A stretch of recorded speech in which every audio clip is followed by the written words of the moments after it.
ಅಯ್ಯೋ ಇಷ್ಟೊತ್ತು ಬೈದಿದ್ದೆಲ್ಲ ಅವರು ಕೇಳಲೇ ಇಲ್ಲ. ನಾನು ಮತ್ತೆ ಬೈಯಬೇಕಾ? ಅದು ಆಗಲ್ಲ. ಒಂದು ಸಲ ಬೈದರೆ ಮತ್ತೆ ಬರಲ್ಲ ಬೈಗಳು, ಅದು ಹೋಯ್ತು ಒಂದು ಸಲ. ಇದು ಕೇಳುವವರು ಮಾತ್ರ ಬೈಗಳೆಲ್ಲ ಕೇಳಿದ್ದಾರೆ. ಇದು ಯೂಟ್ಯೂಬ್ ಅವರು ಮಾತ್ರ ಕೇಳಲಿಲ್ಲ, ಫೇಸ್ಬುಕ್ ಅವರು ಮಾತ್ರ ಬೈಗಳೆಲ್ಲ ಕೇಳಿದ್ದಾರೆ. ಯಾರು ಕೇಳಬೇಕೋ ಅವರೇ ಕೇಳ್ತಾರೆ, ಅಲ್ಲವೇ? ಎಲ್ಲರೂ ಕೇಳಲ್ಲ.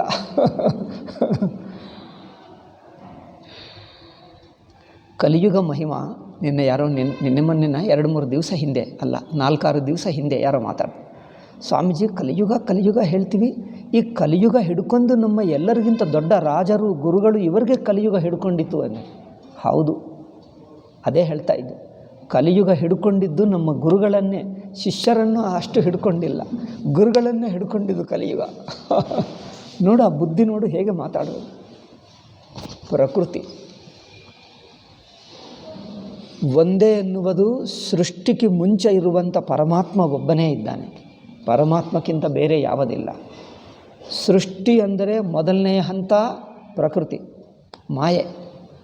ಪ್ರಕೃತಿ ಅಂದರೇನು? ಸತ್ವಗುಣ, ರಜೋಗುಣ, ತಮೋಗುಣ, ಈ 3 ಬಂದುಬಿಟ್ಟಿವೆ. ಪ್ರಕೃತಿ ಇಲ್ಲದೆ ಸೃಷ್ಟಿ ಇಲ್ಲ. మరి ಪ್ರಕೃತಿಯಲ್ಲಿ ಇರುವುದೇ 3 ಗುಣಗಳು ಅಲ್ಲವೇ? ಆ 3 ಗುಣಗಳ ಕಾಂಬಿನೇಷನ್ ಅಂದರೆ ಸೇರುವಿಕೆ. ಈ 3 ಗುಣಗಳು ಸೇರುವುದು ಎಲ್ಲವೂ ಒಂದೇ ಪಾಲು ಇಲ್ಲ. ಸತ್ವ ಒಂದು ಪಾಲು, ರಜಸ್ಸು ಇನ್ನೊಂದು ಪಾಲು ಅಂದರೆ ಒಂದು ಭಾಗ, ತಮೋಗುಣ ಇನ್ನೊಂದು ಪಾಲು. ಈಗ ಈ 3 ಗುಣಗಳ ಸೇರುವಿಕೆ ಕಾಂಬಿನೇಷನ್ ಪಾಲು ಹೆಚ್ಚು ಕಡಿಮೆ ಆದರೆ ಒಂದೊಂದು ತಯಾರಾಗ್ತದೆ. ಇವರು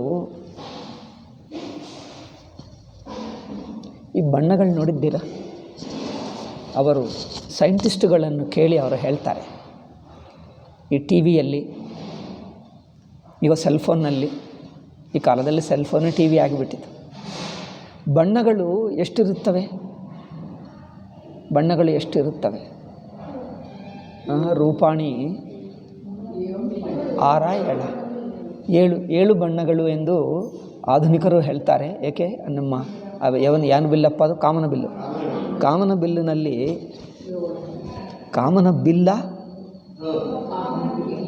ಈ ಕರೆಂಟ್ ಬಿಲ್ ಹಾಗೆ ಅದು ಕಾಮನದ ಬಿಲ್ಲಾಗಿ ಬಿಟ್ಟಿತಾ ಏನು?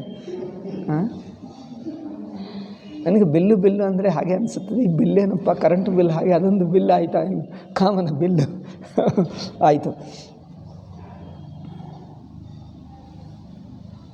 ಕಾಮನ ಬಿಲ್ಲಿನಲ್ಲಿ 7 ಬಣ್ಣಗಳಿವೆ. ನಮ್ಮ ಪ್ರಾಚೀನ ತರ್ಕಶಾಸ್ತ್ರದಲ್ಲಿಯೂ 7 ಬಣ್ಣಗಳೇ ಹೇಳಿದ್ದಾರೆ.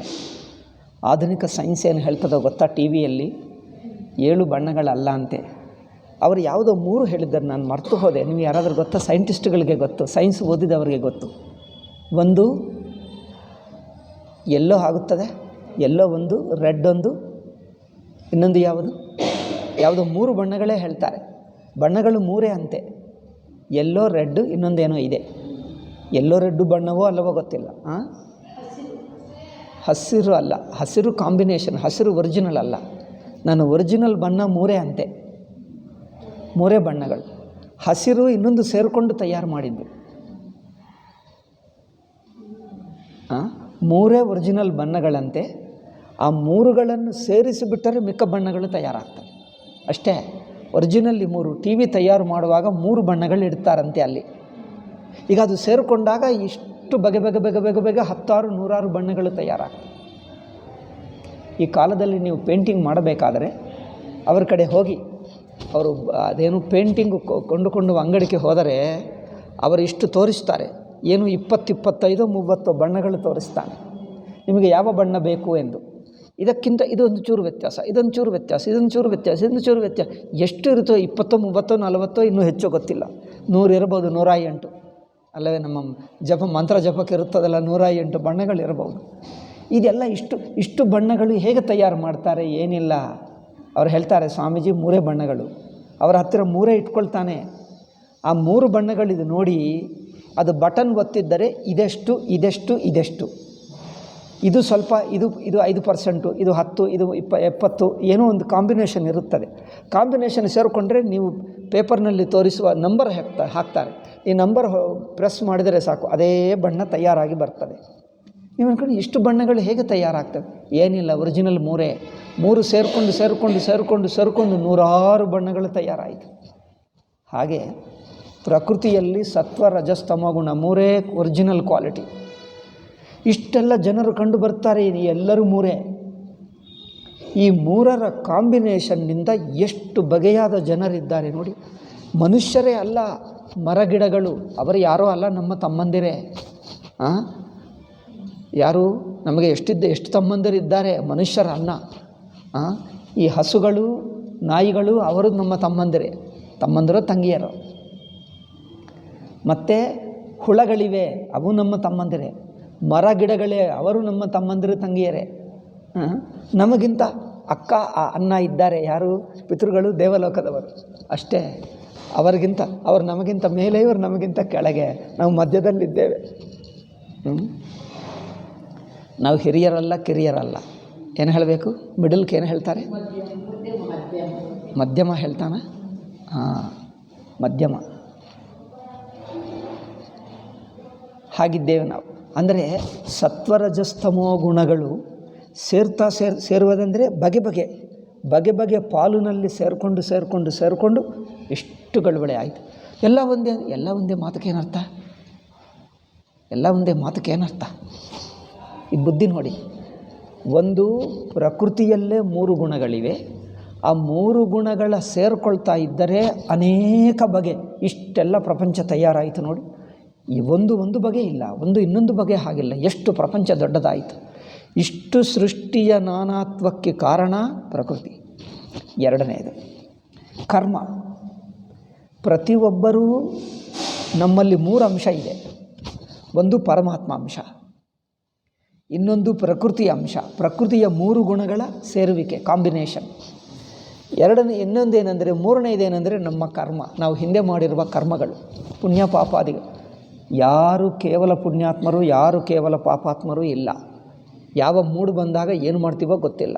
ಮೂಡು ಬಂದಾಗ ಬೈಯುತ್ತೇವೆ, ಮೂಡು ಬಂದಾಗ ಇನ್ನೊಬ್ಬರನ್ನು ನಮಸ್ಕಾರ ಮಾಡ್ತೇವೆ. ನಮಸ್ಕಾರ ಮಾಡಿದಾಗ ಪುಣ್ಯ ಬರುತ್ತದೆ, ಬೈದಾಗ ಪಾಪ ಬರುತ್ತದೆ. 2 ಸೇರಿಕೊಂಡೇ ಮಾಡ್ತೀವಿ. ಎಲ್ಲರಿಗೂ ನಡೆಯುತ್ತಲೇ ಇದೆ. ಪುಣ್ಯ ಪಾಪ ಎಲ್ಲ ಸೇರಿ ತಯಾರಾಗ್ತಾಯಿದೆ.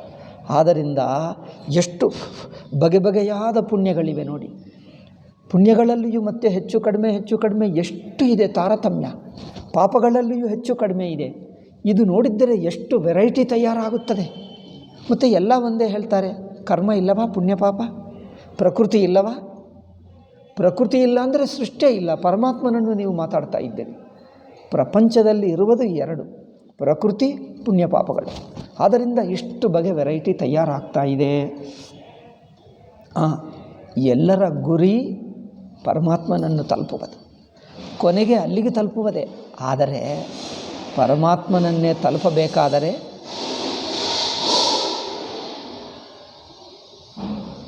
ಇಷ್ಟು ಮೆಟ್ಟಿಲುಗಳಿವೆ. ಮೆಟ್ಟಿಲುಗಳು ಹೇಗಿದೆ? ಮೇಲಕ್ಕೆ ಎತ್ತುವಾಗ ಒಂದಕ್ಕಿಂತ ಒಂದು ಹೆಚ್ಚಿನದು ಹೇಳ್ತಾರೆ, ಮೇಲಿಂದು ಹೇಳ್ತಾರೆ. ಒಂದು ಮೆಟ್ಟಿಲು ಇನ್ನೊಂದು ಮೆಟ್ಟಿಲುಕ್ಕಿಂತ ಮೇಲೆ ಇದೆ, ಅದಕ್ಕಿಂತ ಮೇಲೆ ಇನ್ನೊಂದು, ಅದಕ್ಕಿಂತ ಮೇಲೆ ಹೀಗೆ ಮೆಟ್ಟಿಲುಗಳು ಕೆಳಗಿನಿಂದ ಮೇಲಕ್ಕೂ ಒಂದಿದೆ. ಅದು ಒಂದಾಯಿತು. ಇನ್ನೊಂದು ಏನು? ಎಲ್ಲರೂ ಒಂದೇ ಮೆಟ್ಟಿಲಿನಲ್ಲಿಲ್ಲ. ಆ ಹತ್ತುವ ಮೆಟ್ಟಿಲಿಗೆ ಏಣಿ ಇರುತ್ತವಲ್ಲ, ಅದಕ್ಕೆ ನೂರಾರು ಸಾವಿರಾರು ಏಣಿಗಳಿವೆ. ಏಣಿ ಹೇಳ್ತಾರೆ?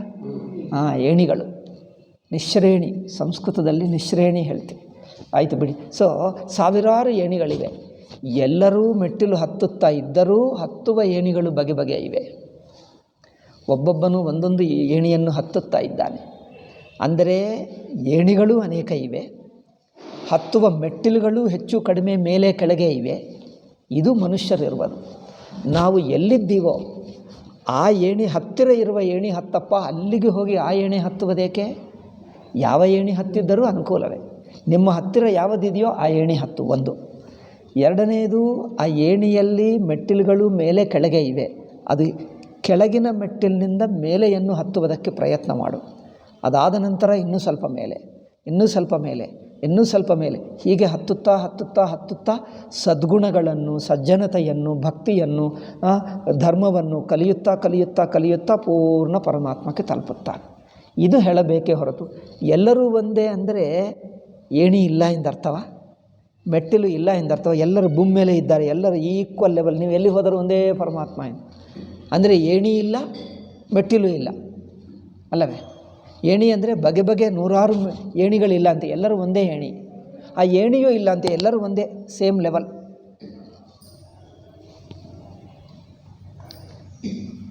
ರೈಲು ಹತ್ತುವಾಗ ಪ್ಲ್ಯಾಟ್ಫಾರ್ಮ್ ಮೇಲೆ ನಿಂತ್ಕೊಳ್ತೀವಿ. ರೈಲು ಹತ್ತಬೇಕಾದ್ರೆ ಒಂದು 2-3 ಮೆಟ್ಟಿಲು ಹತ್ತಬೇಕಲ್ಲವೇ? ನೀವು ಬೊಂಬೈಯಲ್ಲಿ ನೋಡಿದ್ದೀರಾ?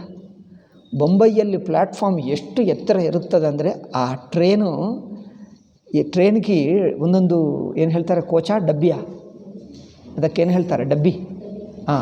ಆ ಡಬ್ಬಿಗೆ 2-3 ಮೆಟ್ಟಿಲು ಇರುತ್ತದೆ ನೋಡಿ.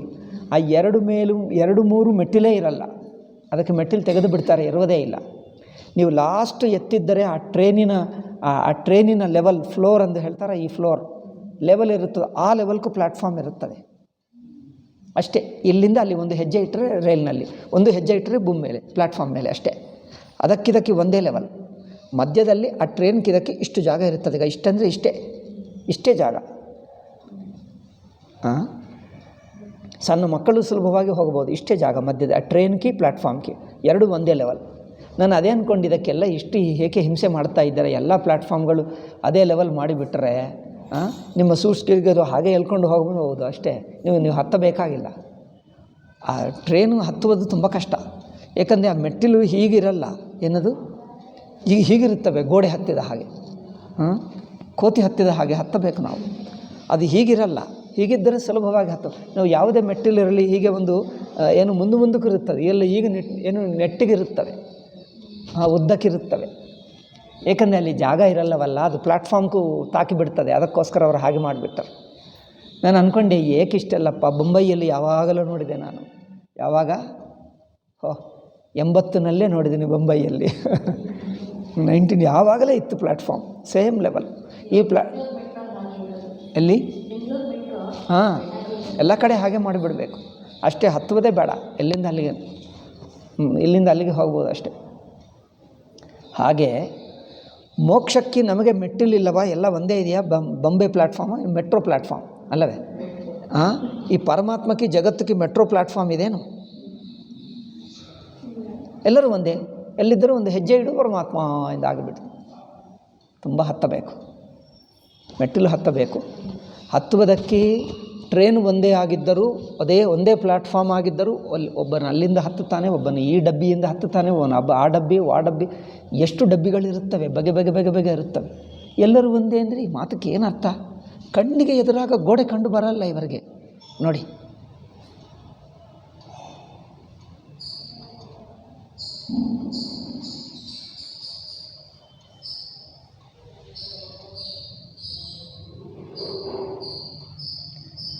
ಸೃಷ್ಟಿ ಅಂದರೆ ನಾನಾತ್ವ. ನಾನಾತ್ವವಿಲ್ಲದೆ ಸೃಷ್ಟಿಯೇ ಇಲ್ಲ. ಎಲ್ಲರೂ ತಾವು ಇರುವ ಸ್ಥಿತಿಯಿಂದ ಒಂದು ಮೆಟ್ಟಲು ಹತ್ತಬೇಕು, ಅದು ಕಲಿಯಬೇಕು. ಮೂಲತಃ ಒಂದೇ, ಈಗ ನಾನಾತ್ವ ಕಂಡು ಬರ್ತಾ ಇದೆ. ಈ ನಾನಾ ಬಗೆ ರೂಪಗಳನ್ನು ಧರಿಸಿರುವುದು, ತಾಳಿದ್ದು ಮೂಲಸ್ವರೂಪ ಒಂದು, ಹಾಗೆ ಒಪ್ಕೊಳ್ತೀವಿ. ಮೂಲಸ್ವರೂಪ ಒಂದು, ತೋರುವುದರಲ್ಲಿ ನಾನಾತ್ವ ಇದೆ.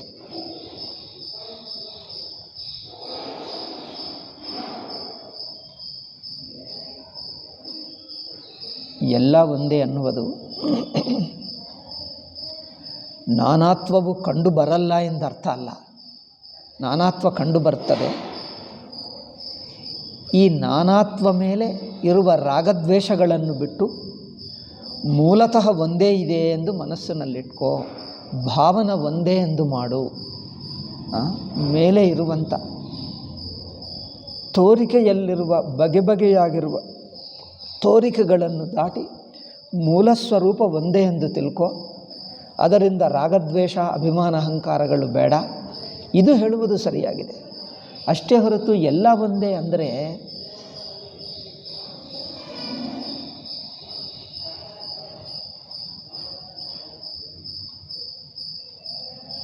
ಯಾರನ್ನು ನಾವು ಆಧರಿಸ್ತೀವೋ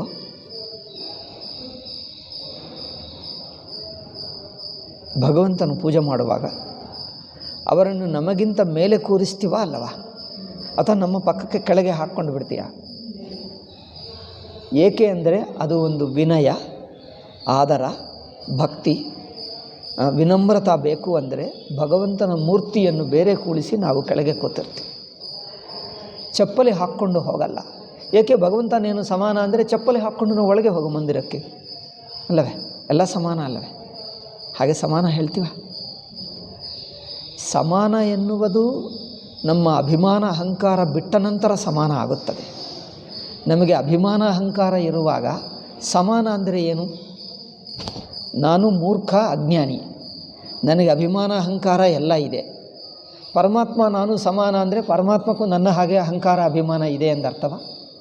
ಅಥವಾ ನನ್ನ ಅಭಿಮಾನ ಅಹಂಕಾರ ಅಜ್ಞಾನ ಸಮೇತವೇ ಎಲ್ಲರೂ ಸಮಾನ ಎಂದು ಹೇಳಿಬಿಡ್ತೀರಾ? ಈ ಸಮಾನ ಎಂದು ಮಾತು ಕರ್ತವೇನು? ನನಗಂತೂ ಏನು ಅರ್ಥವಾಗಲ್ಲ. ಇವರ ಮೂರ್ಖತನ ಬಿಟ್ಟು ನನಗೇನು ಅರ್ಥವೇ ಆಗ್ತಾಯಿಲ್ಲ. ಇವರು ಹೇಳುವ ಮಾತೇನು? ನಾನು ತುಂಬ ದಿವಸದಿಂದ ಕೇಳಿ ಬೇಜಾರಾಯಿತು ಇವರ ಮಾತಿಗೆ. ಇವರು ಏನು ಹೇಳ್ತಾರೋ ಅವ್ರಿಗೆ ಅರ್ಥವಾಗಲ್ಲ. ಜನರನ್ನು ಕೆಡಿಸುವುದೇ ಅವ್ರಿಗೆ ಬೇಕು.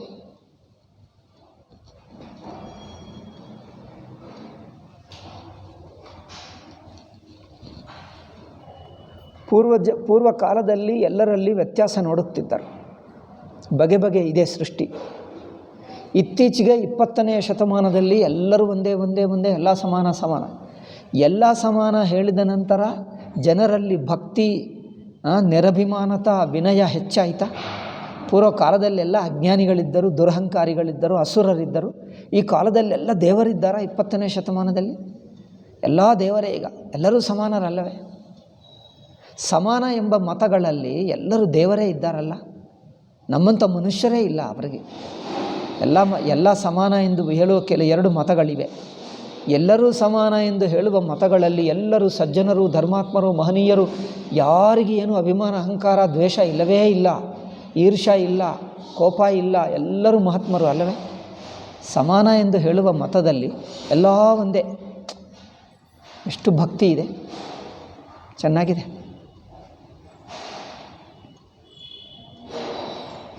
ಈ ಬುದ್ಧಿ ಏನಿಲ್ಲ. ಯಾವಾಗ ರಾಜಕೀಯ ಬಂದು ಬಿಡ್ತದೋ, ಆಧ್ಯಾತ್ಮಿಕ ಬಿಟ್ಟು ರಾಜಕೀಯ ಬಂದು ಬಿಡ್ತದೋ, ಈಗ ಈ ಮಾತುಗಳು ಶುರುವಾಗ್ತವೆ. ಇದೆಲ್ಲ ರಾಜಕೀಯರ ಮಾತುಗಳು. ಆದ್ದರಿಂದ ಪಂಚಭೂತಗಳು ಅಥವಾ ತ್ರಿಗುಣಗಳು ಬರುತ್ತವೆ. ಸೃಷ್ಟಿ ಅಂದ್ರೇ ಭೇದ ಆಗುವುದು. ಎಲ್ಲವೂ ಒಂದೇ ಆಗಿರುವ ಪರಮಾತ್ಮ ನಾನಾ ಆಗುವುದೇ ಸೃಷ್ಟಿ. ಒಂದು ತ್ರಿಗುಣಗಳಿಂದ ಒಂದು ಕಾರಣ, ನಮ್ಮ ಕರ್ಮಗಳು ಎರಡನೇ ಕಾರಣ. ಈ ಎರಡು ಕಾರಣಗಳಿಂದ ಇಷ್ಟು ಬಗೆ ಆಗುವುದು ಕಂಡುಬರುತ್ತದೆ.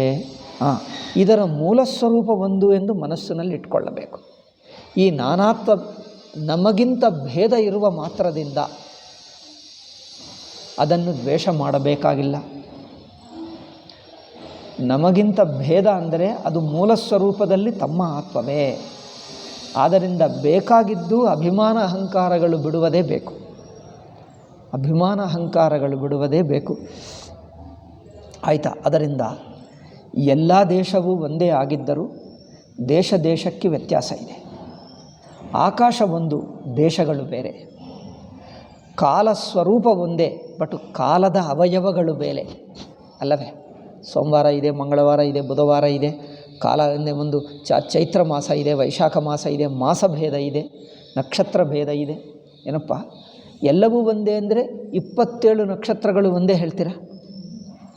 12 ತಿಂಗಳಿದೆ ಅಂದರೆ ಎಲ್ಲ ತಿಂಗಳು ಒಂದೇ ಎಂದು ಹೇಳ್ತೀರಾ? ನೀವು ಎಲ್ಲ ತಿಂಗಳಲ್ಲಿ ಒಂದೇ ಬಗೆ ಇರ್ತೀರಾ? ಬೆಳಗ್ಗೆ, ಮಧ್ಯಾಹ್ನ, ಸಂಧ್ಯಾ, ರಾತ್ರಿ, ಹಗಲು ಎಲ್ಲ ಒಂದೇ ಅಂದರೆ ನೀವು ಎಲ್ಲ ಒಂದೇ ಬಗೆ ಇರ್ತೀರಾ? ಅದೇ ಹೇಳ್ತಾ ಇದ್ದೀವಿ. ಹಗಲು ಇದೆ, ರಾತ್ರಿ ಇದೆ, ನಕ್ಷತ್ರ ಇದೆ, ತಿಥಿ ಇದೆ.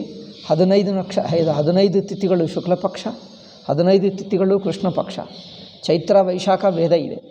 ಅಂದರೆ ಆಯಾ ತಿಂಗಳಿಗೆ ಋತುಗಳು ನೋಡಿ, ವಸಂತ ಋತುವು, ಗ್ರೀಷ್ಮ ಋತುವು ಕಾಲಭೇದ ಇರುತ್ತದೆ. ಇದು ಚೆನ್ನಾಗಿದೆ ನೋಡಿ. ಒಂದು ವಸಂತ ಋತುವು, ನಂತರ ಗ್ರೀಷ್ಮ ಅಂದರೇನು? ಬಿಸಿಲು ಹೆಚ್ಚಾಗ್ತದೆ. ವಸಂತವು ಸ್ವಲ್ಪ ಆಗುತ್ತದೆ, ಗ್ರೀಷ್ಮ ಒಳಗಿನಿಂದ ಬಿಸಿ ಮಾಡ್ತದೆ, ಒಳಗಿನಿಂದ ಬಿಸಿ. ನಂತರ ವರ್ಷ ಋತು. ಈಗ ವರ್ಷ ಋತು ನಾಳೆ ಮುಗಿಯುತ್ತದೆ. ಅಂದರೆ 2 ಬಗೆ ಇದೆ. ಕೆಲವರೇನೋ ಅಮಾವಾಸ್ಯಕ್ಕೆ ಮುಗಿಸ್ತಾರೆ, ಕೆಲವರೇನು ಭಾದ್ರಪದ ಪೌರ್ಣಿಮಕ್ಕೆ, ಕೆಲವರು ಭಾದ್ರಪದ ಅಮಾವಾಸ್ಯಕ್ಕೆ ಮುಗಿಸಿ ಅದೇನು ಆಶ್ವಯುಜ ಮಾಸ. ಆಶ್ವಯುಜ ಮಾಸದಿಂದ ಯಾವ ಋತು ಶುರುವಾಗ್ತದೆ?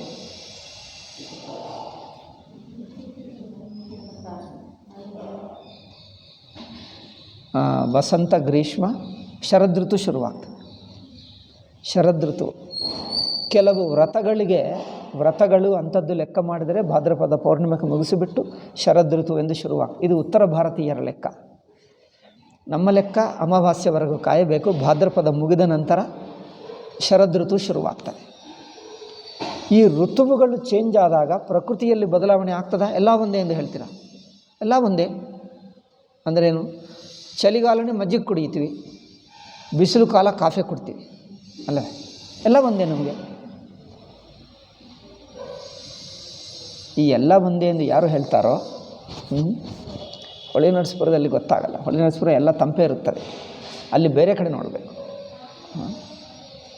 ಮೊನ್ನೆ ಯಾರೋ ಟೆಲಿಫೋನ್ ಮಾಡ್ತಾ ಇದ್ದಾರೆ, 47-49ಕ್ಕೆ ಬಂತಂತೆ ಡಿಗ್ರಿ. ಆವಾಗ ಅವರಿಗೆ ಬಿಸಿ ಬಿಸಿ ಬಿಸಿ ಹಾಟ್ ನೀರು ಕುಡಿಯಬೇಕು. ನೋಡು, ನಮ್ಮ ಇಲ್ಲಿ ನಾವೆಲ್ಲರೂ ಆವಾಗಲೂ ಬಿಸಿ ನೀರೇ ಕುಡಿಯುತ್ತೀವಿ. ಬಿಸಿ ನೀರೇ ಕುಡಿಯೋಕ್ಕೆ ಕೊಡ್ತೀವಿ, ತಣ್ಣೀರು ಕೊಡುವುದೇ ಅಲ್ಲ. ಕುಡಿಯಿರಿ. ಏನು ಮಾಡ್ತಾರೆ? ಕುಡಿತಾರೆ. మరి ಎಲ್ಲ ಒಂದೇ ಅಲ್ಲವೇ? ನಮಗೆ ಎಲ್ಲರೂ ಒಂದೇ, ಎಲ್ಲ ಒಂದೇ. ಬಿಸಿಲು ಕಾಲದಲ್ಲಿ ಬಿಸಿ ನೀರೇ ಕೊಡ್ತೀವಿ ಕುಡಿಯುವುದಕ್ಕೆ, ಸ್ನಾನ ಮಾಡುವುದಕ್ಕೆ ಇನ್ನೂ ಬಿಸಿ, ಬಾಯಿಲ್ ಬಿಸಿ, ಎಲ್ಲ ಒಂದೇ. ನಮಗೆ ಮಾತ್ರ ಒಂದೇ ಅಲ್ಲ. ನಾವು ಮೊದಲೇ ಹೇಳ್ತೀವಿ, ನಾವು ಬಿಸಿಲು ಕಾಲ ತಣ್ಣೀರು ಕುಡಿತೀವಿ, ಚಳಿಗಾಲ ಬಿಸಿನೀರು ಕುಡಿತೀವಿ, ಅಷ್ಟೇ. ನಮಗೆ ಮಾತ್ರ ಒಂದೇ ಅಲ್ಲ. ಯಾರಿಗೆ ಒಂದೇ ಹೇಳ್ತಾರೋ ಅವ್ರಿಗೆ ಕೊಡಿ. ಈ ಒಂದೇ ಎಂಬ ಮೂರ್ಖ ಬುದ್ಧಿ ತುಂಬ ಹಾಳು ಮಾಡಿತು. ಆದ್ದರಿಂದ ಅವರವರ ಸ್ಥಿತಿ, ತಾನು ಇರುವ ಸ್ಥಿತಿಗೆ ಅನುಗುಣವಾಗಿ ಎಲ್ಲರೂ ಪುಣ್ಯಾತ್ಮರೇ ಹೇಳಬಹುದಾ? ಎಲ್ಲರೂ ಬ್ರಹ್ಮಜ್ಞಾನಿಗಳೇ, ಎಲ್ಲರೂ ಸಿದ್ಧಪುರುಷರೇ. ಜನರು ಅವರವರ ಮಟ್ಟದಲ್ಲಿದ್ದಾರೆ. ಕೆಲವರು ತಾಮಸರು, ಕೆಲವರು ರಾಜಸರು, ಕೆಲವರು ಸಾತ್ವಿಕ. ಅದರಲ್ಲಿಯೂ ಸ್ವಲ್ಪ ಹೆಚ್ಚು ಕಡಿಮೆ ಇದೆ. ತಾವು ಯಾವ ಮೆಟ್ಟಿಲಿನಲ್ಲಿದ್ದಾರೋ ಅದಕ್ಕಿಂತ ಮೇಲಿನ ಮೆಟ್ಟಿಲು ಹತ್ತುವುದಕ್ಕೆ ಪ್ರಯತ್ನ ಮಾಡಬೇಕು. ಅದು ನಮ್ಮ ಸಾಧನ. ಆವಾಗ ಹೇಳಿದ್ದರೆ ಗೊತ್ತಾಗ್ತದೆ, ಮುಂದುವರಿಯುತ್ತೇವೆ. ಆಯಿತು. ಆದ್ದರಿಂದ ಕಾಲದಲ್ಲಿಯೂ ವ್ಯತ್ಯಾಸ ಇರುತ್ತದೆ. ಎಲ್ಲ ನಕ್ಷತ್ರಗಳು ಒಂದೇ ಅಲ್ಲ. ಒಂದು ನಕ್ಷತ್ರ ಒಂದು ಕೆಲಸಕ್ಕೆ ಅನುಕೂಲ, ಒಂದು ನಕ್ಷತ್ರ ಗೃಹ ಪ್ರವೇಶಕ್ಕೆ ಅನುಕೂಲ, ಒಂದು ನಕ್ಷತ್ರ ಪ್ರಯಾಣಕ್ಕೆ ಅನುಕೂಲ, ಒಂದು ವಿದ್ಯಾಭ್ಯಾಸಕ್ಕೆ ಅನುಕೂಲ, ಒಂದು ನಕ್ಷತ್ರ ಇಡ್ಲಿ ತಿನ್ನಬೇಕಂದ್ರೆ ಅನುಕೂಲ, ಹೆಚ್ಚು ತಿನ್ನಬೇಕಂದ್ರೆ ಏನೋ 30-40 ಇಡ್ಲಿ ತಿನ್ನಬೇಕಂದ್ರೆ ಅದೊಂದು ಅನುಕೂಲ.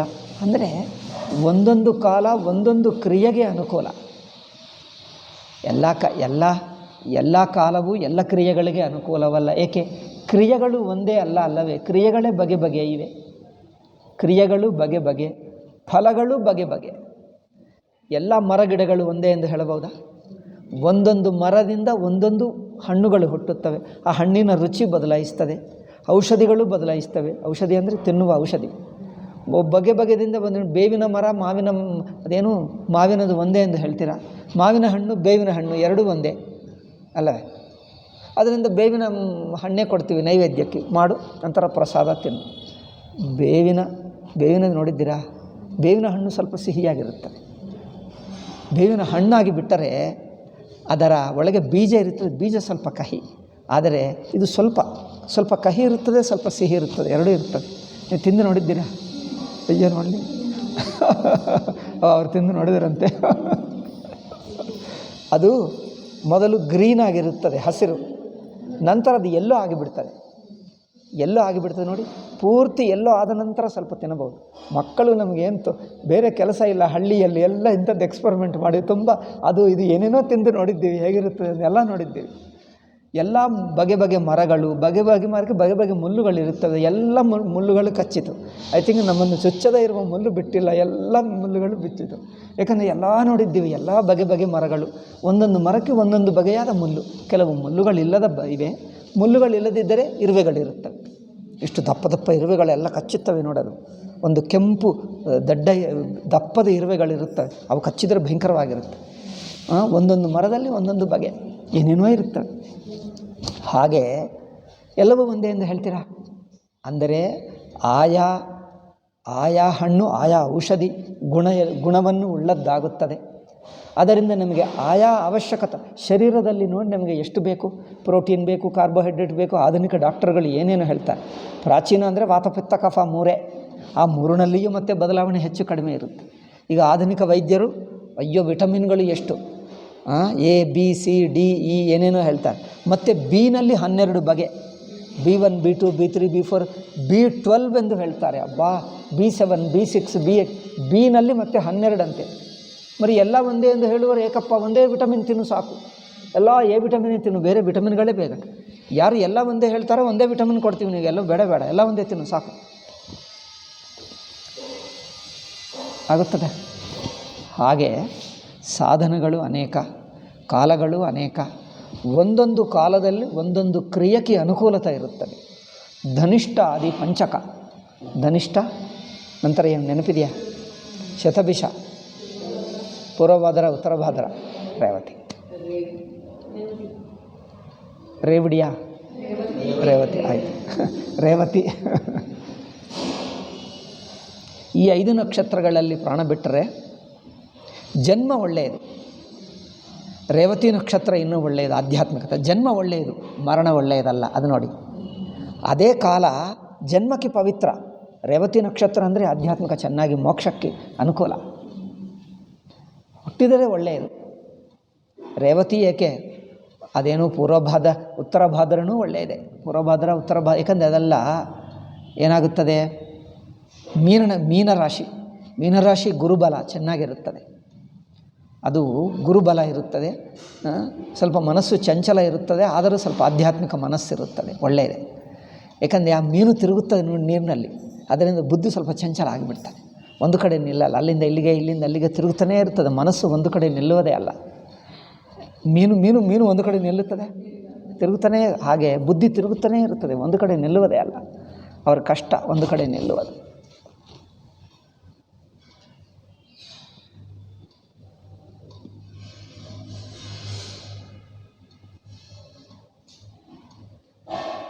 ಹಾಗೆ ಒಂದೊಂದು ನಕ್ಷತ್ರದ ಒಂದೊಂದು ಗುಣಗಳಿರುತ್ತವೆ, ತಿಥಿಗೆ ಗುಣಗಳಿರುತ್ತವೆ, ರಾಶಿಗೆ ಗುಣಗಳಿರುತ್ತವೆ. మరి ಇಷ್ಟು ವ್ಯತ್ಯಾಸವಿರುವಾಗ ಎಲ್ಲ ಒಂದೇ ಹೇಗೆ? ಆದ್ದರಿಂದ ಆಯಾ ಕಾಲದ ನೋಡಿಕೊಂಡು ಆ ಕಾಲದಲ್ಲಿ ಆಹಾರದಲ್ಲಿ ನೋಡಿ, ಒಂದು ಉಪ್ಪಿರುತ್ತದೆ, ಒಂದು ಸಿಹಿ ಇರುತ್ತದೆ, ಒಂದು ಕಹಿ ಇರುತ್ತದೆ, ಒಂದು ಹುಳಿ ಇರುತ್ತದೆ, ಎಲ್ಲವೂ ಒಂದೇ ಹೇಳ್ತೀರಾ? ಎಲ್ಲವೂ ಒಂದೇ ಅಂದರೆ ಸಾಕು. ನಿಮಗೆ ಕಾಫಿಯಲ್ಲಿ ಏನು ಹಾಕ್ತೀವಿ? ಸ್ವಲ್ಪ ಖಾರ, ಸ್ವಲ್ಪ ಹುಳಿ ಹಾಕ್ತೀವಿ ಅಲ್ಲೇ. ಒಳ್ಳೆಯ ಕಾಫಿ, ಖಾರ, ಹುಳಿ, ಉಪ್ಪು ಸ್ವಲ್ಪ ಹಾಕಬೋದು, ಉಪ್ಪು ಒಳ್ಳೆಯದು. ಸಕ್ಕರೆ ಬಿಟ್ಟು ಎಲ್ಲ ಹಾಕ್ತೀವಿ, ಬೇಕಂದ್ರೆ ಮಿಕ್ಕದು ಎಲ್ಲ ಹಾಕ್ತೀವಿ. ಸಕ್ಕರೆ ಬಿಟ್ಟು ಎಲ್ಲವೂ ಹಾಕಿಬಿಡ್ತೀವಿ. ಯಾಕಂದರೆ ಎಲ್ಲ ಒಂದೇ ಅಲ್ಲವೇ ನಿಮಗೆ. ಆದ್ದರಿಂದ ಉಪ್ಪು ಕಮ್ಮಿ ಆದರೆ ಇನ್ನೊಂದು ಹಾಕ್ತೀವಿ, ಇದು ಕಮ್ಮಿ ಆದರೆ ಅದು ಹಾಕ್ತೀವಿ. ಅದು ಅಂದರೆ ಹಾಗೆ ಯಾವುದು ಕೊರತೆ ಇದೆಯೋ ಅದು ಹಾಕ್ಕೊಳ್ತೀವಿ, ಯಾವುದು ಹೆಚ್ಚಾಯಿತೋ ತೆಗೆದು ಬಿಡ್ತೀವಿ. ಇದು ಆಗಬೇಕು, ಬ್ಯಾಲೆನ್ಸ್ ಮಾಡಬೇಕು. ಬ್ಯಾಲೆನ್ಸ್ ಅಂದರೆ ಏನು ಹೇಳ್ತಾರೆ? ಸಮತೋಲನ ಮಾಡಬೇಕು. ತೋಲನ ಸಂಸ್ಕೃತ ಮಾತು ಇದು, ಸಮತೋಲನ ಸಂಸ್ಕೃತವೇ. ತೋಲನ ಅಂದರೆ ತೂಕ ಎಂದರ್ಥ. ಸಂಸ್ಕೃತದಲ್ಲಿ ತೋಲನ ಅಂದರೆ ತೂಕ, ಸಮ ಅಂದರೆ ಸಮಾನ. ಆದ್ದರಿಂದ ಧನಿಷ್ಠದಲ್ಲಿ ಆ ಕಾಲದ ಪ್ರಭಾವದಿಂದ ಸ್ವಲ್ಪ ದೋಷ ಆಗುತ್ತದೆ. ನಾವು ಬೇರೆ ಏನೋ ಮಾಡಿಕೊಂಡು ಬ್ಯಾಲೆನ್ಸ್ ಮಾಡ್ತೀವಿ ಅಷ್ಟೇ.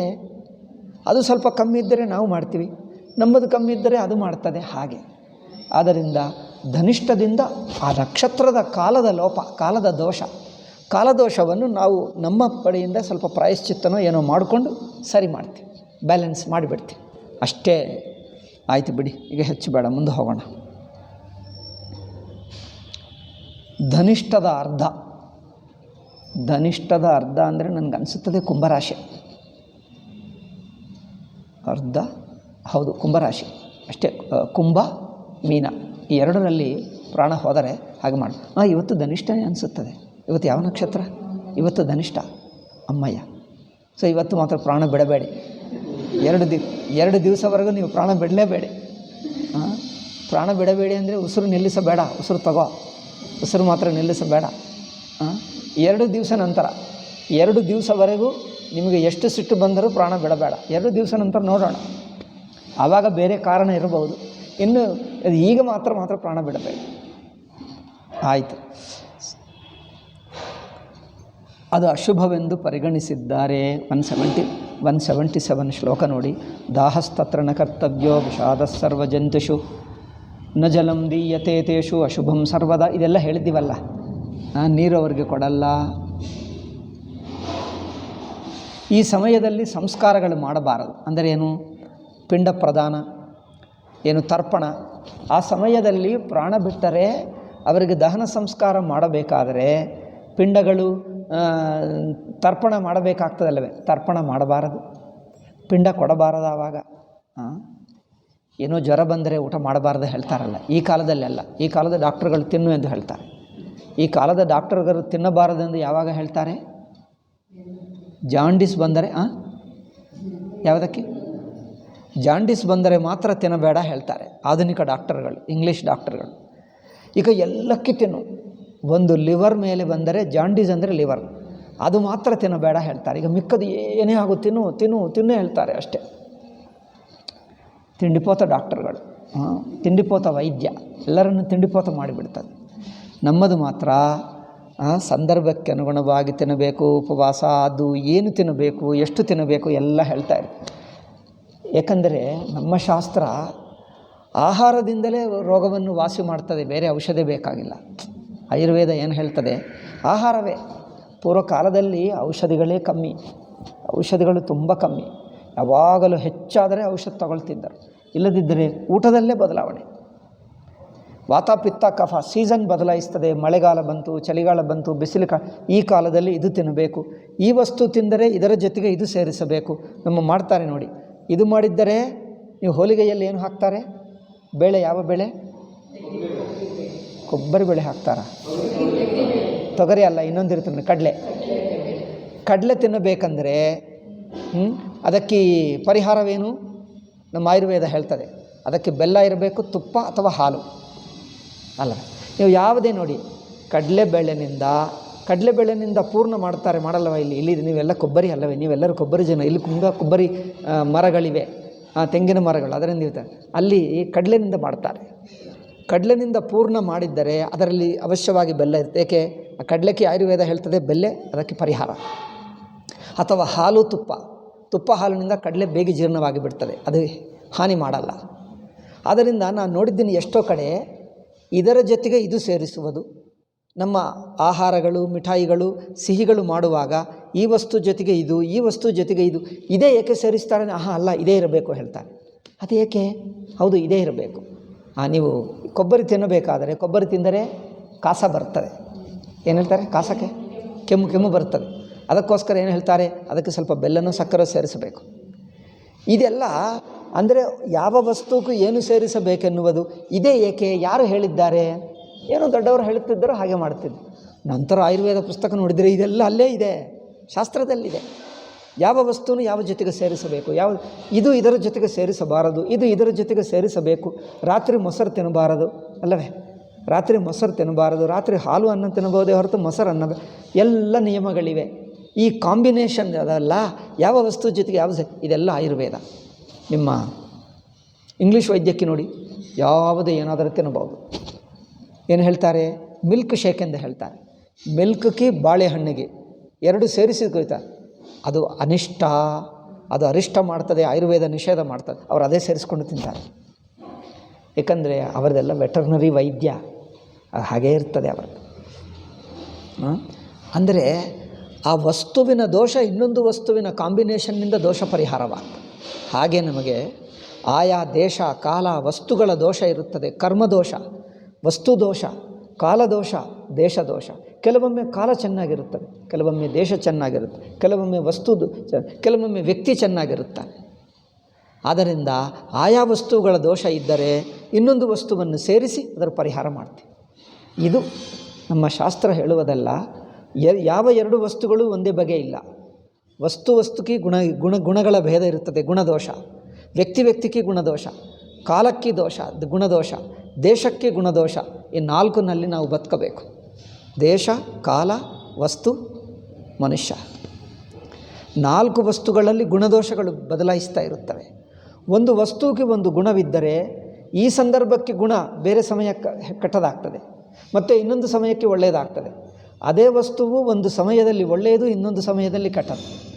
ಬಿಸಿಲು ಕಾಲಕ್ಕೆ ಅದು ಒಳ್ಳೆಯದಲ್ಲ, ಚಳಿಗಾಲಕ್ಕೆ ಒಳ್ಳೆಯದು. ಅದೇ ಚಳಿಗಾಲಕ್ಕೆ ಒಳ್ಳೆಯದು ಮತ್ತು ಇನ್ನೊಂದು ಬಿಸಿಲು ಕಾಲಕ್ಕೆ. ಅದೇ ವಸ್ತುವು ಕಾಲ ಬದಲಾಯಿಸಿದ್ದರೆ ಒಳ್ಳೆಯದು ಕೆಟ್ಟದಾಗ್ತದೆ, ಆಗಲ್ಲವಾ? ಅದೇ ಮನುಷ್ಯನೂ ಅಷ್ಟೇ. ಒಂದು ಸಮಯದಲ್ಲಿ ಚೆನ್ನಾಗಿರುತ್ತಾನೆ, ಇನ್ನೊಂದು ಸಮಯಕ್ಕೆ ಕೆಟ್ಟು ಹೋಗ್ತಾನೆ, ಭಯಂಕರವಾಗಿ ಬಿಡ್ತಾನೆ. ಅವನು ಮೂಡ್ ಚೆನ್ನಾಗಿರುವಾಗ ಊಟ ತಿಂದಾಗ ಚೆನ್ನಾಗಿ ಮಾತಾಡ್ತಾನೆ, ಹಸಿವಾಗ್ತಾ ಇದ್ದರೆ ಊಟ ಸಿಗಲ್ಲ ಅಂದರೆ ಅವರು ಹುಲಿಯಾಗಿ ಬಿಡ್ತಾನೆ. ಅಂದರೆ ಅದೇ ಮನುಷ್ಯ ವ್ಯತ್ಯಾಸ ಆಗ್ತಾನೆ ಅಲ್ಲವಾ? ಎಲ್ಲರೂ ಒಂದೇ ಎಂದು ಹೇಳಿಬಿಡ್ತೀರ. ಊಟ ಮಾಡುವಕ್ಕೆ ಮುಂಚೆ, ಊಟ ಮಾಡಿದ ನಂತರನೇ ವ್ಯತ್ಯಾಸ ನೋಡು, ಎಷ್ಟು ವ್ಯತ್ಯಾಸ ಇದೆ. ಆದ್ದರಿಂದ ಆಯಾ ಸಂದರ್ಭ ನೋಡಿಕೊಂಡು ಆಯಾ ಗುಣದೋಷಗಳಿಗೆ ಪರಿಹಾರ ಮಾಡ್ತೀವಿ. ಗುಣವಿದ್ದರೆ ಹೆಚ್ಚು ಮಾಡ್ತೀವಿ, ದೋಷ ಇದ್ದರೆ ಪರಿಹಾರ ಮಾಡ್ತೀವಿ. ಗುಣವಿದ್ದರೆ ಒಳ್ಳೆಯದಾಯಿತು, ಸಂತೋಷ, ಈಗ ಬಿಡಲ್ಲ, ಅದು ನಾಶ ಮಾಡಬೇಡ. ಗುಣವಿದ್ದರೆ ನಾಶ ಮಾಡಬೇಡ, ಒಳ್ಳೆಯದು ಸಂತೋಷ ಪಟ್ಕೊ, ಒಳ್ಳೆಯದು ಹಾಗೆ ಇಟ್ಕೊ, ತಪ್ಪಿದ್ದರೆ ಸರಿ ಮಾಡ್ಕೊ. ಇದು ಗುಣದೋಷ ಬದಲಾಯಿಸ್ತಾ ಇರುವುದು. ಗುಣವಿದ್ದರೆ ಅದನ್ನು ಹಾಗೆ ಇಟ್ಕೊ, ದೋಷ ಇದ್ದರೆ ಪರಿಹಾರ ಮಾಡು, ಅಥವಾ ಕಮ್ಮಿ ಇದ್ದರೆ ಇನ್ನೊಂದು ಸೇರಿಸು.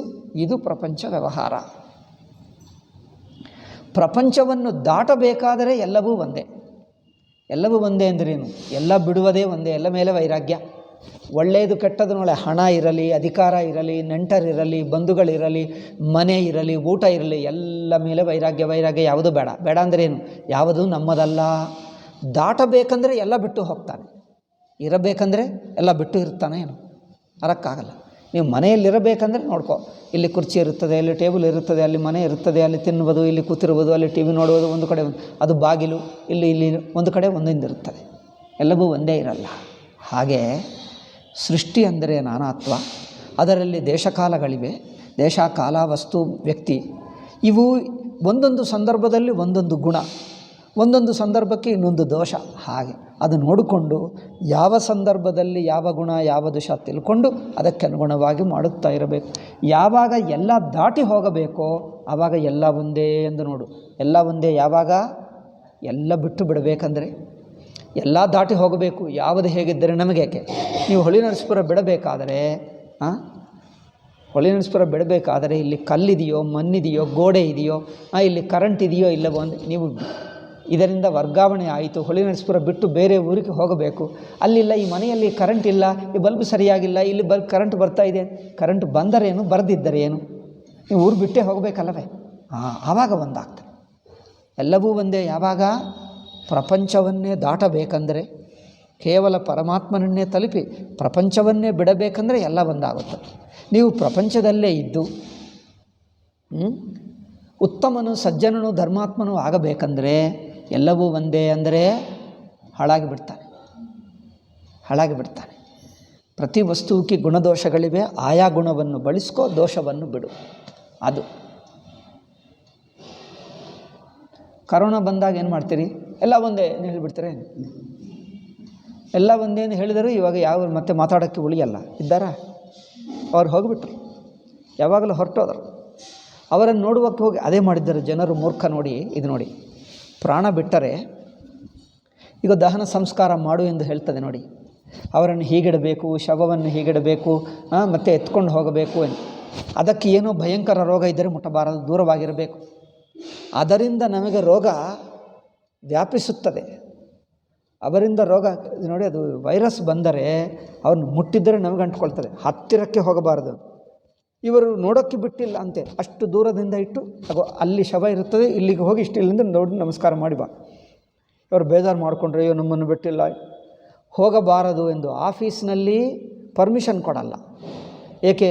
ಯಾರೋ ನೆಂಟರು ಪ್ರಾಣ ಬಿಟ್ಟರಂತೆ. ಪ್ರಾಣ ಬಿಟ್ಟರಂದರೆ ಕರೋನಾನೇ, ಈಗ ಬೇರೆ ಏನಿಲ್ಲ, ಕರೋನಾ ಕಾರಣ.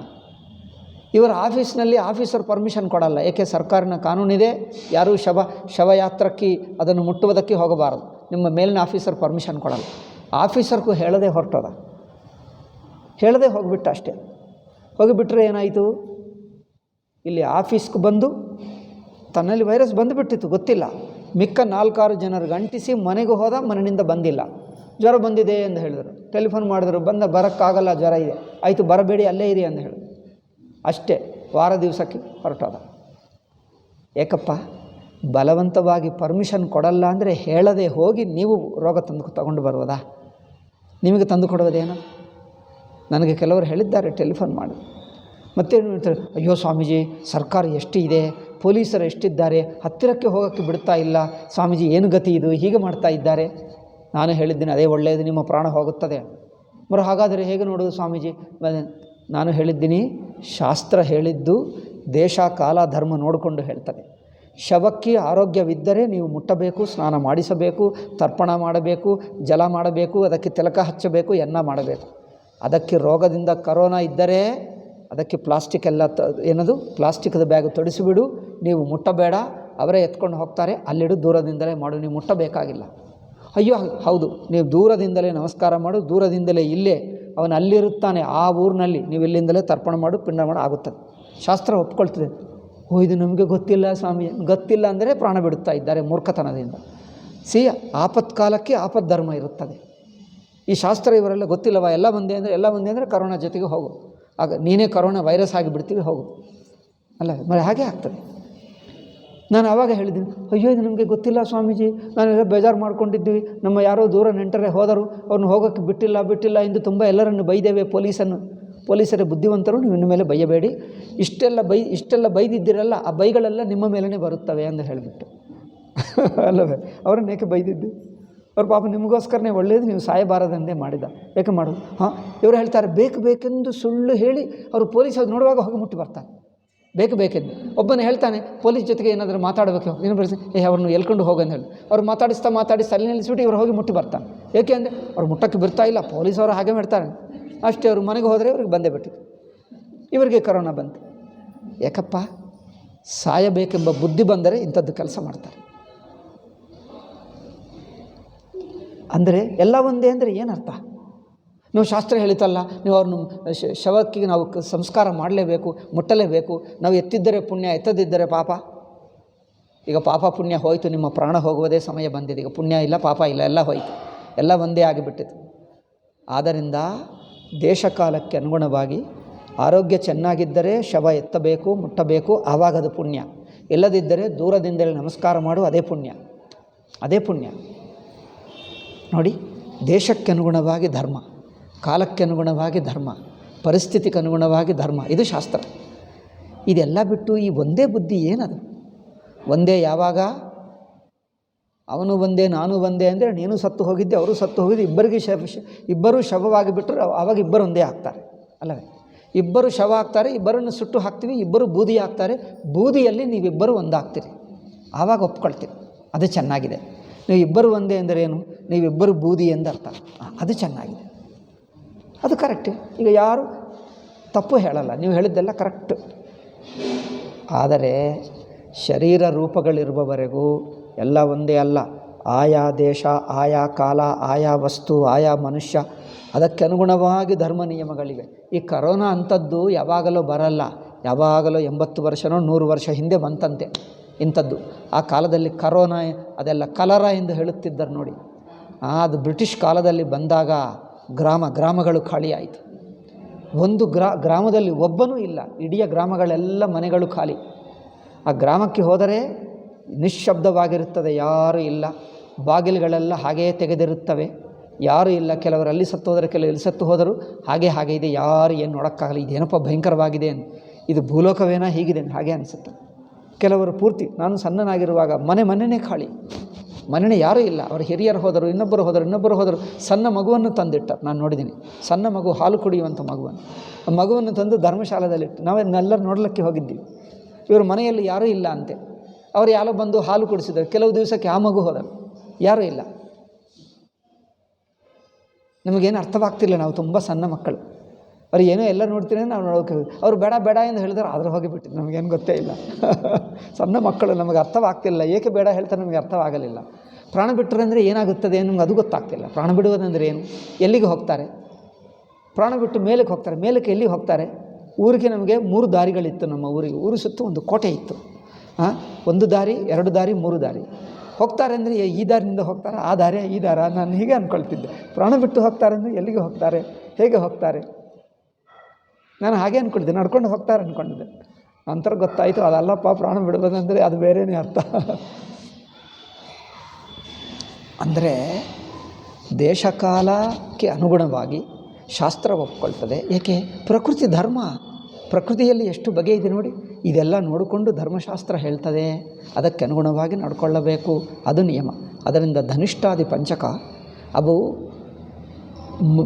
ಪ್ರಾಣ ಬಿಡುವುದಕ್ಕೆ ಕೆಟ್ಟದ್ದು, ಬೇರೆದಕ್ಕೆ ಒಳ್ಳೆಯದೇ, ಜನ್ಮಕ್ಕೆ ಒಳ್ಳೆಯದೇ. ಆ ನಕ್ಷತ್ರಗಳು ಒಳ್ಳೆಯದೇ, ಜನ್ಮಕ್ಕೆ, ಮರಣಕ್ಕೆ ಒಳ್ಳೆಯದಲ್ಲ. ನಿಜವಾಗಿ ಪ್ರಪಂಚದಲ್ಲಿ ಯಾವುದು ಕೆಟ್ಟದಲ್ಲ, ಯಾವುದೂ ಒಳ್ಳೆಯದಲ್ಲ. ನೋಡಿ, ಪ್ರತಿಯೊಂದು ವಸ್ತುವಿನಿಂದ ಯಾವುದೇ ಒಂದು ಉಪಯೋಗ ಇದೆ. ಕಲ್ಲು ನೋಡಿದರೆ ಕಲ್ಲು ಗಟ್ಟಿಯಾಗಿದೆ, ಕಲ್ಲು ಗಟ್ಟಿಯಾಗಿಲ್ಲದ್ರೆ ಗೋಡೆ ಕಟ್ಟೋಕ್ಕಾಗಲ್ಲ. ನೀವೇನಾದರೂ ಕುಟ್ಟಬೇಕಾದ್ರೆ ಅದು ಮೆತ್ತಗೆ ಆಗಿಬಿಟ್ರೆ ಸ್ಪಾಂಜ್ ಆಗಿದೆ, ನೀವು ಕುಟ್ಟಿ ನೋಡ್ತೀನಿ, ಕೆಲಸನೇ ಮಾಡೋಕ್ಕಾಗಲ್ಲ. ಅದು ಗಟ್ಟಿಯಾಗೇ ಇರಬೇಕು. ನೀವು ಕುಟ್ಟಬೇಕಾದ್ರೆ ಗಟ್ಟಿಯಾಗಿರಬೇಕು, ಗೋಡೆ ಕಟ್ಟಬೇಕಾದ್ರೆ ಗಟ್ಟಿಯಾಗಿರಬೇಕು. ಅದು ಸ್ಪಾಂಜ್, ನೀವು ಸ್ಪಾಂಜ್ ಇದ್ದರೆ ಗೋಡೆ ಹೇಗೆ ಕಟ್ತೀರಿ? ಸ್ಪಾಂಜ್ಗಳೆಲ್ಲ ಇಟ್ಟು ಗೋಡೆ ಕಟ್ಟು ನೋಡ್ತೀನಿ, ಮನೆ ಕಟ್ಟು ಆಗಲ್ಲ. ಕುಳಿತಿರುವಕ್ಕೆ ಸ್ಪಾಂಜು, ಗೋಡೆ ಕಟ್ಟುವುದಕ್ಕೆ ಕಲ್ಲು, ಕಲ್ಲಿನ ಪ್ರಯೋಜನ ಕಲ್ಲಿಗಿರುತ್ತೆ. ಪ್ರತಿಯೊಂದು ವಸ್ತುವಿಗೆ ತನ್ನ ಗುಣ ಇದೆ, ಆ ಗುಣಕ್ಕನುಗುಣವಾಗಿ ಹಾಗೆ ಬಳಸ್ತೀವಿ.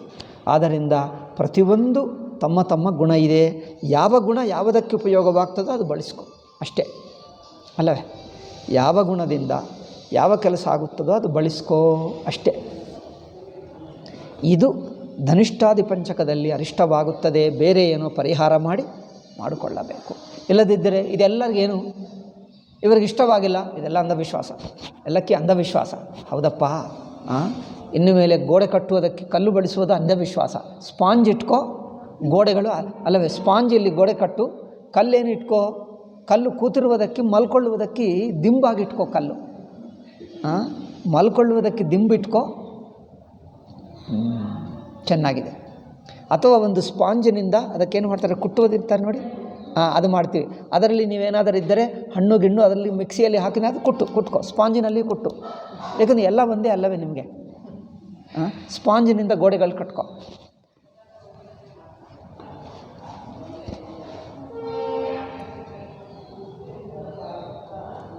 ಸಕ್ಕರೆ ಹಾಕ್ಕೊಳ್ಳಬೇಡ ಕಾಫಿಯಲ್ಲಿ.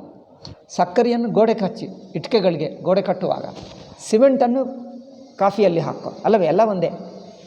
ಅಲ್ಲಿ ಸಕ್ಕರೆ ಹಾಕಿ, ಇಲ್ಲಿ ಸಿಮೆಂಟ್ ಹಾಕಿ, ಚೆನ್ನಾಗಿರ್ತದೆ. ಸಕ್ಕರೆ ಚೆನ್ನಾಗಿ ಅಂಟ್ಕೊಳ್ತದೆ ಗೋಡೆಗೆ, ಸಿಮೆಂಟ್ ಚೆನ್ನಾಗಿ ಸಿಹಿಯಾಗಿರುತ್ತದೆ, ಅಲ್ಲವೇ? ಹೊಟ್ಟೆ ಒಳಗೆ ಹೋದರೆ ಹೊಟ್ಟೆ ಎಷ್ಟು ಚೆನ್ನಾಗಿ ಆಗ್ತದೆ, ಎಲ್ಲ ಸಿಮೆಂಟ್ ಚೆನ್ನಾಗಿದೆ. ಮರಿ ಎಲ್ಲ ಒಂದೇ ಹೇಳುವವ್ರ ಬುದ್ಧಿ ನೋಡು, ಅದೊಂದು ಮೂರ್ಖತನ, ಆತ್ಮವಂಚನ. ಆತ್ಮವಂಚನ ಅಂದರೆ ತನ್ನನ್ನು ತಾನು ಮೋಹಗೊಳಿಸಿಕೊಂಡು ನಾಶವಾಗುವ ಬುದ್ಧಿ ಅದು. ಆಯಿತು ಬಿಡಿ. ಸೊ ಇಲ್ಲಿ ಮುಂದೆ ಹೋಗೋಣ. ಇದು ಎಷ್ಟು ಹೇಳಿದ್ರೆ ಅವರಿಗೆ ಬುದ್ಧಿ ಬರಲ್ಲ, ಅವ್ರು ಹಾಗೇ ಇರ್ತಾರೆ. ಯಾರಿಗೆ ಒಂದು ನೀತಿಶಾಸ್ತ್ರ ಹೇಳ್ತದೆ, ಕೇಳುವವರಿಗೆ ಹೇಳ್ತೀವಿ, ಕೇಳಲ್ಲ ಎನ್ನುವರಿಗೆ ಏನು ಹೇಳೋಕ್ಕಾಗ್ತದೆ? ಅವ್ರ ಬುದ್ಧಿ ಹಾಗಿರುತ್ತೆ, ಅವರು ಕಲಿಯುವುದೇ ಅಲ್ಲ. ಯಾರು ಕಲಿಯುತ್ತಾರೋ ಅವರಿಗೆ ಶಾಸ್ತ್ರ. ಯಾರು ಕಲಿತುಕೊಂಡು ನಮ್ಮ ಕಲಿಯಬೇಕು, ದುರ್ಬುದ್ಧಿ ಬಿಡಬೇಕು, ಸದ್ಬುದ್ಧಿ ಕಲಿಯಬೇಕು, ಕೆಟ್ಟದು ಬಿಡಬೇಕು, ಒಳ್ಳೆಯದು ಕಲಿಯಬೇಕು, ಅವರಿಗೆ ಹೇಳುವುದು, ಮಿಕ್ಕ ಜನರಿಗಲ್ಲ. ಅದರಿಂದ ಆಯಾ ಕಾಲದ ದೋಷ ಪರಿಹಾರಕ್ಕಾಗಿ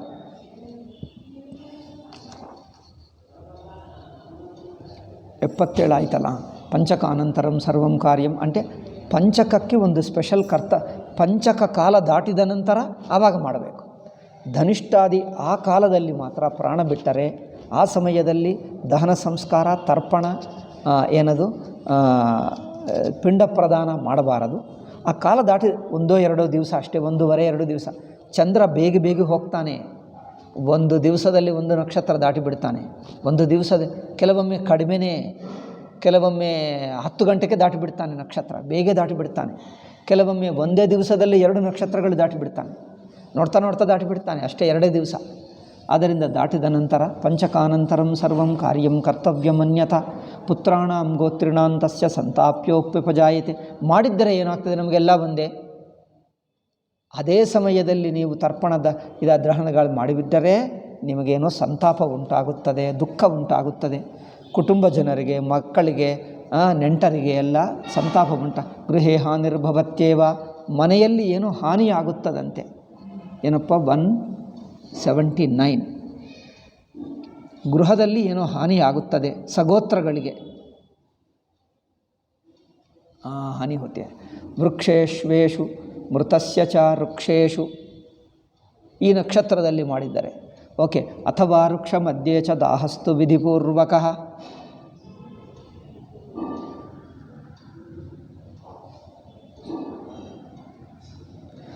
ಅಥವಾ ನಕ್ಷತ್ರದ ಮಧ್ಯದಲ್ಲಿ ಮಾಡಬಹುದಂತೆ. ಬೇರೆ ತಪ್ಪಲ್ಲ, ಅರ್ಜೆಂಟ್ ಇದೆ ಅಂದರೆ ನಕ್ಷತ್ರದ ಮಧ್ಯಕಾಲದಕ್ಕೇನೋ ಪರಿಹಾರ ಹೇಳ್ತಾರೆ, ವಿಧಿಪೂರ್ವಕ ಮಾಡಬಹುದು. ಆವಾಗ ಏನು ಮಾಡಬೇಕು? ಕ್ರಿಯತೆ ಮಾನುಷಾಣ ಅಂತೂ ಸಭಾ ಆಹುತಿಪೂರ್ವಕ, ಆ ಆಹುತಿಪೂರ್ವಕ ಬ್ರಾಹ್ಮಣನನ್ನು ಕರೆದು ಅದು ಮಾಡಿಸಬೇಕು. ವಿಪ್ರೈರ್ ವಿಧಿರಥ ಕಾರ್ಯೋ ಮಂತ್ರೈಸ್ತು ವಿಧಿಪೂರ್ವಕಂ ಶವಸ್ಥಾನ ಸಮೀಪೇತು ಕ್ಷೇಪ್ತವ್ಯಾಹ ಪುತ್ತಲಾಸ್ತತ. ಆ ಶವಸ್ಥಾನದಲ್ಲಿ ಸಮೀಪದಲ್ಲಿ ಒಂದು ಪುತ್ತಲ ಹೇಳಿದ್ದೆ ನೋಡಿ, ಅಂಥದ್ದು ಪುತ್ತಲ ಮಾಡಿ ಹಾಕಬೇಕು. ಅದಕ್ಕೆ ನಕ್ಷತ್ರ ಮಂತ್ರ ಇರುತ್ತದೆ ಸ್ಪೆಷಲ್. ಏಕೆಂದರೆ ಯಾವ ನಕ್ಷತ್ರದಲ್ಲಿ ಬಿಟ್ಟರೋ ಆ ನಕ್ಷತ್ರ ಮಂತ್ರ ಇರುತ್ತದೆ. ಆ ನಕ್ಷತ್ರ ಮಂತ್ರಪೂರ್ವಕ ಅವರಿಗೆ ಹೇಳಬೇಕಾ, ಅಂದರೆ ಸ್ವಲ್ಪ ಪರಿಹಾರ, ದೋಷ ಪರಿಹಾರ. ತದನಂತರಂ ದರ್ಭಕ್ಲುಪ್ತಾಸ್ತು ಚತ್ವಾರ ವೃಕ್ಷ ಮಂತ್ರಾಭಿಮಂತ್ರಿತ. ದರ್ಭದಿಂದ ಮಾಡಿ, ಆ ಪುತ್ತಲಿಕ ದರ್ಭದಿಂದ ಮಾಡಬೇಕಂತೆ, ಮನುಷ್ಯಾಕಾರ ಮಾಡಿ ಅದಕ್ಕೆ ನಕ್ಷತ್ರ ಮಂತ್ರಗಳನ್ನು ಹೇಳಿದ್ದರೆ ಆ ನಕ್ಷತ್ರ ದೋಷ ಹೋಗುತ್ತದೆ. ಆದ್ದರಿಂದ ಆ ಪುತ್ತಲಿಕ ಜೊತೆಗೆ ಆ ಶವವನ್ನು ಸಂಸ್ಕಾರ ದಾಹ ಮಾಡಿದ್ದರೆ ದೋಷ ಹೋಗುತ್ತದೆ. ಆ ಧನಿಷ್ಠ ನಕ್ಷತ್ರದಲ್ಲಿ, ಧನಿಷ್ಠಾದಿ ಪಂಚ ನಕ್ಷತ್ರದಲ್ಲಿ ಪ್ರಾಣ ಬಿಟ್ಟಿರುವ ದೋಷ ಹೋಗುತ್ತದೆ. ಆಯಿತು. ತಥೋದಾಹ ಪ್ರಕರ್ತವ್ಯಸ್ತೈಶ್ಚ ಪುತ್ತಲಕೈ ಸಹ ಸೂತಕಾಂತೆ ತದಾ ಪುತ್ರೈ ಕಾರ್ಯಂ ಶಾಂತಿ. ಈಗ ಆವಾಗ ಸೂತಕದಲ್ಲಿ ಮಾಡಬಾರದಂತೆ, ಸೂತಕ ಮುಗಿದ ನಂತರ ಸೂತಕಾಂತೆ ಶಾಂತಿ ಪೌಷ್ಟಿಕ ಕರ್ಮಗಳಿರುತ್ತವಂತೆ. ಶಾಂತಿ ಕರ್ಮ, ಪೌಷ್ಟಿಕ ಕರ್ಮ ಅವು ಸೂತಕ ಆದ ನಂತರ ಮಾಡಬೇಕು. ಪಂಚಕೇಶು ಮೃತೋಯೋ ಸೌನಗತಿನ್ ಲಭತೆ ನರಃ ತಿಲಾನ್. ಪಂಚಕದಲ್ಲಿ ಪ್ರಾಣ ಬಿಟ್ಟರೆ ಅವರಿಗೆ ಸದ್ಗತಿ ಕಷ್ಟವಾಗ್ತದೆ. ಅದರಿಂದ ಅವರಿಗೆ ಏನೋ ಪರಿಹಾರ ಮಾಡಿದರೆ ಆಗುತ್ತದೆ, ದಾರಿ ಆಗುತ್ತೆ. ಅಂದರೆ ಏನೂ ಸ್ವಲ್ಪ ಸ್ಪೆಷಲ್ ಕೊಡ್ತಾರಲ್ಲ, ಅವ್ರಿಗೇನೂ ಪರ್ಮಿಷನ್ ಇಲ್ಲ ಎಂದು ಹೇಳ್ತಾರೆ. ಆಯ್ತು, ಇದಕ್ಕೆ ಎಕ್ಸ್ಟ್ರಾ ಫೀಸ್ ಕೊಟ್ಟರೆ ಪರ್ಮಿಷನ್, ಸ್ಪೆಷಲ್ ಪರ್ಮಿಷನ್ ಕೊಡ್ತಾರೆ, ಹೋಗಬಹುದು. ಹಾಗೆ ಇದು ಅಷ್ಟೇ. ಆ ಸಮಯದಲ್ಲಿಲ್ಲ, ಬೇರೆ ಎಕ್ಸ್ಟ್ರಾ ಆಗಬೇಕಾ. ತಿಲಾನ್ ಗಾಂಶ್ಚ, ತಿಲ ಕೊಡಬೇಕು. ಎಲ್ಲಕ್ಕೆ ತಿಲ ತಿಲ ತಿಲ ತಿಲ ನೋಡಿ. ಶ್ರಾದ್ದ ಕರ್ಮಗಳಲ್ಲಿ ತಿಲ ಅಂದರೆ ಎಳ್ಳು. ಎಳ್ಳಿಗೆ ಏನೋ ಬಲ ಇದೆ. ಎಳ್ಳು ಭಗವಂತನ ಶಕ್ತಿ.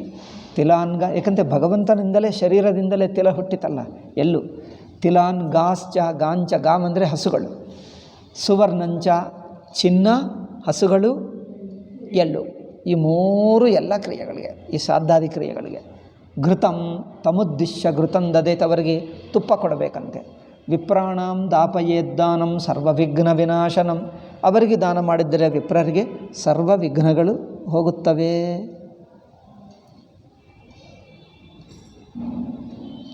ಬ್ರಾಹ್ಮಣರಿಗೆ ಭೋಜನ ಏನದು ಚಪ್ಪಲಿ, ಉಪಾನಹೌ ಛತ್ರಂ ಹೇಮಮುದ್ರಾಚ ವಾಸಸಿ. ವಸ್ತ್ರಗಳು, ಚಪ್ಪಲಿ, ಭೋಜನ ಇವೆಲ್ಲ ಕೊಟ್ಟರೆ ಅಪರಿಹಾರ ಆಗುತ್ತದೆ. ದಕ್ಷಿಣ ದೈತೀಯತೆ ವಿಪ್ರೇ ಪಾತಕಸ್ಯ ಪ್ರಮೋಚನಃ. ಅವರಿಗೆ ದಕ್ಷಿಣ ಕೊಟ್ಟರೆ ಏಕೆಂದರೆ ಅವರು ನಿರಂತರವಾಗಿ ವೇದಮಂತ್ರಗಳು, ಆ ಶಾಸ್ತ್ರೀಯ ಕರ್ಮಗಳನ್ನು ಅದಕ್ಕೋಸ್ಕರ ಅವ್ರಿಗೆ ಗೊತ್ತು, ಅದು ಮಾಡಬಾರ್ದು, ಇದು ಮಾಡಬಾರ್ದು, ಅದು ಏನೇನೋ ಸಣ್ಣದಿಟ್ಕೊಂಡು ತುಂಬ ಮಾಡ್ತಾನೇ ಇರ್ತಾರೆ. ಯಾವುದೇ ಒಂದು ಪೂಜಾ, ಯಾವುದೇ ಒಂದು ಕರ್ಮ, ಯಾವುದೇ ಒಂದು ಮಂತ್ರ ಹೇಳ್ತಾನೆ ಇರ್ತಾರೆ. ಅವ್ರ ಕೆಲಸನೇ ಅದು. ಅದರಿಂದ ಆ ಮಂತ್ರ ಮೂಲಕ, ಅದರ ಮೂಲಕ ಸ್ವಲ್ಪ ಪಾಪಕ್ಷಯ ಆಗುತ್ತಾ ಇರುತ್ತೆ. ಮಯಾ ತೇಯಂ ಸಮಾಖ್ಯಾತೋ ವಿಧಿಪಂಚಹರ ಸ್ಥಿತಃ. ಇದಕ್ಕೆ ಸಂಯಮಿನ್ಯಾಂ ಯಥಾಯಾನಂ. ಅದರಿಂದ ಎಲ್ಲ ಪಾಪಗಳು ವಿನಾಶವಾಗುತ್ತವೆ. ಸಂಯಮಿನ್ಯಾಂ ಯಥಾಯಾನಂ ಯಥಾವರ್ಷಂ ಮೃತಕ್ರಿಯಾ. ಸಂಯಮಿನ್ಯಾಂ, ಸಂಯಮಿನಿ ಯಥಾಸ್ಥಾನಂ. ಅದಕ್ಕೆ ಆಯಾ ವರ್ಷಕ್ಕೆ ಅನುಗುಣವಾಗಿ, ಆಯಾ ಸಮಯಕ್ಕೆ ಅನುಗುಣವಾಗಿ ಎಲ್ಲ ಕ್ರಿಯೆಗಳು ಇನ್ನೂ ಹೇಳಬೇಕಿದೆ. ಅಧ್ಯಾಯ ಮುಗಿಯುತ್ತದೆ. ಇತಿ ಗಾರುಡೆ ಮಹಾಪುರಾಣೆ ಉತ್ತರಖಂಡೆ ಪ್ರೇತಕಲ್ಪೆ ಶ್ರೀ ಕೃಷ್ಣ ಗರುಡ ಸಂವಾದೆ. ವಿಷ್ಣುವು ವೈಕುಂಠದಲ್ಲಿ ಗರುಡನಿಗೆ ಉಪದೇಶ ಮಾಡ್ತಾ ಇದ್ದ. ದಹನ 4ನೇ ಅಧ್ಯಾಯದಲ್ಲಿ ಏನೇನು ಚರ್ಚೆ ಮಾಡಿದ್ದೇವೆ? ದಹನ ವಿಧಿ, ಕೃಚ್ಛ್ರ ಲಕ್ಷಣ. ಕೃಚ್ಛ್ರ ಅಂದರೆ 3 ಉಪವಾಸಗಳು ಮಾಡಿದ್ದಿ ನೋಡಿ, 3 ದಿವಸ, 6 ದಿವಸ, 12 ದಿವಸ, ಅದು ಕೃಚ್ಛ್ರ. ದೆನ್ ಇನ್ನೊಂದು ಕೃಚ್ಛ್ರ ಲಕ್ಷಣ ದಗ್ಧಾಗಮನ, ರಜಸ್ವಲ ಮರಣ, ಮತ್ತು ವಿಧಿ ಪಂಚಕ, ರಜಸ್ವಲ ಮರಣ ಇದೆ. ರಜಸ್ವಲ ಸಮಯದಲ್ಲಿಯೂ ಮರಣಿಸಿದ್ದರೆ ಅದಕ್ಕೇನೋ ಸ್ವಲ್ಪ ವ್ಯತ್ಯಾಸ ಇದೆ, ಮಿಕ್ಕದಲ್ಲಿ ಅದೇ ಮಾಡ್ತಾರೆ. ಸ್ವಲ್ಪ ವ್ಯತ್ಯಾಸ ಇದೆ. ನಾನದು ಸುಮ್ಮನೆ ಓದಿಬಿಟ್ಟೆ, ಏನೋ ಒಂದು ಶ್ಲೋಕ ಇದೆ ಎಂದು ಬಿಟ್ಟೆ. ಅದಕ್ಕೆ ಸ್ಪೆಷಲ್ ಏನೋ ಒಂದು ಪಿಂಡದಲ್ಲಿ ಪಿಂಡ ಮಾಡುವಾಗ, ಪಿಂಡ ಕೊಡುವಾಗ ಒಂದು ಸ್ವಲ್ಪ ವ್ಯತ್ಯಾಸ ಇದೆ, ಮಿಕ್ಕದೆಲ್ಲ ಸೇಮ್, ವ್ಯತ್ಯಾಸ ಇಲ್ಲ, ಹೆಚ್ಚಿಲ್ಲ, ಸ್ವಲ್ಪನೇ ವ್ಯತ್ಯಾಸ. ಸೊ ಅದರಿಂದ ಮರಣ ಪ್ರಾಯಶ್ಚಿತ್ತ ನಿರೂಪಣಂ ಎಂದರೆ ಪಂಚಕ ಮರಣ. ಈಗ ಈ ಧನಿಷ್ಠ ಪಂಚಕದಲ್ಲಿ ಮರಣ, ಪ್ರಾಯಶ್ಚಿತ್ತಗಳು ಇಷ್ಟೆಲ್ಲ ಹೇಳಿದ್ದೇವೆ. ನಾಮ ಚತುರ್ಥೋಧ್ಯಾಯ. ಅಬ್ಬಾ, ಏನೇನೋ ವಿಷಯಗಳು ಹೇಳಿದ್ದಾರೆ. 4 ಅಧ್ಯಾಯಗಳು ಮುಗಿಯಿತು. ಈಗ 5ನೇ ಅಧ್ಯಾಯದಲ್ಲಿ ಏನಿದೆ? ಶ್ರೀಕೃಷ್ಣ ಉವಾಚ. 5ನೇ ಅಧ್ಯಾಯದಲ್ಲಿ ಹೇಳ್ತೀನಿ ನೋಡಿ, ನಾನು ಇನ್ನೆಲ್ಲೂ ಬರ್ಕೊಂಡು. ಅಶೌಚದಲ್ಲಿ, ಅಶೌಚ ಅಂದರೆ ಸೂತಕ, ಸೂತಕದಲ್ಲಿ ಏನೇನು ಮಾಡಬೇಕು? 7 ಅಧ್ಯಾಯಗಳು. ಎಲ್ಲಿಟ್ಟಿದ್ದೆಪ್ಪ ಪೇಪರ್? ಎಲ್ಲೋ ಹೋಯ್ತು, ಅಲ್ಲಿ ಬಿಟ್ಟು ಬಂದಿದ್ದೆ ನಾನು, ಪೇಪರ್ ಅಲ್ಲಿ ಬಿಟ್ಟು ಬಂದೆ.